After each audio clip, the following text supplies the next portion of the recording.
Today, I will tell you the remaining 95 transformation methods of the container house. There is a message asking me if container villas are cheap. My answer is, do you have any misunderstandings about container houses?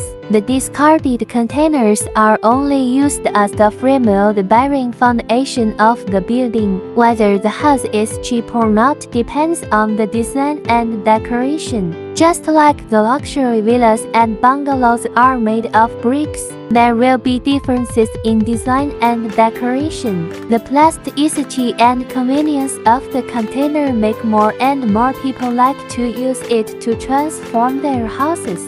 This is a customer's container shopping mall design plan. The entire shopping mall has 4 floors composed of containers. The shopping mall provides a variety of catering, shopping and entertainment services. The appearance is beautiful and stylish, and it can become a landmark here no matter where it is opened. Have you ever seen a house built with containers? Only 5 containers are needed to build a distinctive modern industrial-style residence.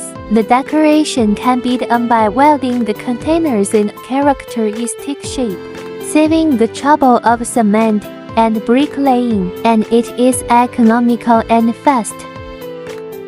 How to build a leisure holiday house with 2 6-meter containers. Prepare 2 containers on both sides, separated by 3 meters in the middle. One of the sides is put down on the floor to connect the middle, so that you can make a living room, an open kitchen and dining room, and the other container for a big bedroom and bathroom, like it.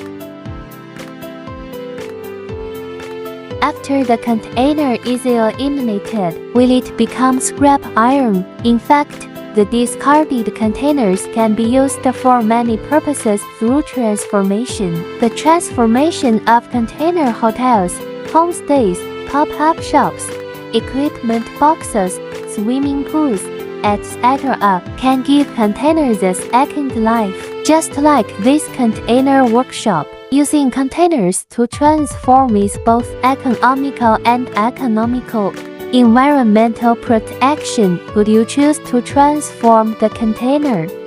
Follow me, I will tell you more container transformation architecture in the next issue.